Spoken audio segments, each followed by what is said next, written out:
Henry's Holiday by Gillian Shields, illustrated by Rosie Reeve.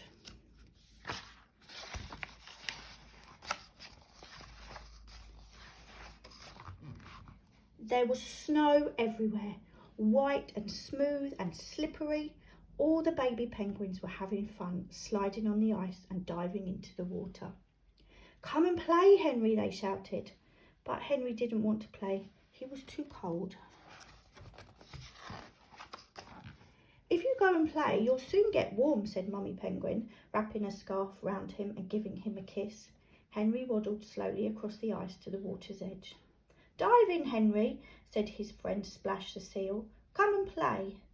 Very, very carefully, Henry stretched out his foot and tested the water. He gasped, "It's freezing." Henry waddled all the way back to Mummy Penguin very, very quickly. Henry put on his hat, but he was still cold. He put on his fluffy waistcoat, but he was still cold. He put on his big furry boots, but he was still cold. "I'm so tired of the snow," sighed Henry. Henry began to dream about sandy beaches and palm trees. He dreamed about coconuts and pineapples and gorgeous yellow sunshine. He decided to build his very own tropical island, all made of snow. The other baby penguins had great fun playing on the snow island. But it was no use. Henry was still shivery cold. "I need a holiday," he said, "a very hot holiday." One day, a boat came close to the ice. Henry could not believe his luck. He jumped on board. "Goodbye, snow," Henry laughed. "Goodbye, baby penguins." "Goodbye, Splash," he shouted. "I'm going on holiday." The boat sailed on so far that Henry couldn't see the ice and snow anymore. "Goodbye, Mummy Penguin," he whispered, and he felt funny all over and inside as well. "Well, at least I'm not cold," Henry told himself firmly, and he wasn't. As the boat sailed further and further, the sun began to shine. It warmed Henry right down to his toes. Suddenly, Henry jumped for excitement. There, just ahead of him, was his very own tropical island. Henry dived into the water and swam to the beach. The island was full of palm trees and coconuts and pineapples. Everything was bright and warm and colourful. Henry was delighted. But when he waddled up the beach, the sand wasn't soft and smooth and slippery like snow. It was hard and gritty and prickly. "Never mind," said Henry, "it's nice and hot." It was. The sun beat down until Henry began to feel very, very hot indeed.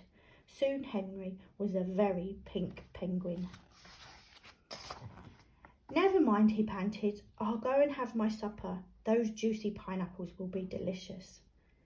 But the pineapples gave Henry tummy ache. "Never mind," groaned Henry. "Mummy Penguin will make it better." But Mummy Penguin wasn't there. That night, Henry sat on the beach and looked up at the big white stars. He missed the other baby penguins. He missed Splash. He even missed the snow. Most of all, he missed Mummy Penguin. A cold little tear ran down his hot little face, and he finally dropped off to sleep. Henry made a decision.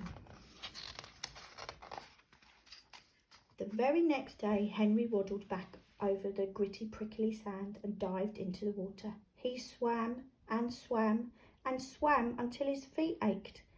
But at last he looked up and saw the beautiful snow and ice again. It was white and cold and glittery. It was home. It was perfect. "Hello, snow," Henry shouted as he got closer. "Hello, penguins," Henry shouted as he got closer still. "Hello, Splash," he shouted as he jumped out of the icy water. "Did you enjoy your holiday, Henry?" asked Splash. "The very best bit of a holiday," smiled Henry, "is definitely coming home again."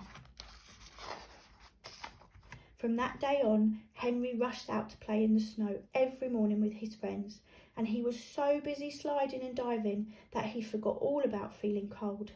And when he cuddled Mummy Penguin, he felt warm all over and inside as well.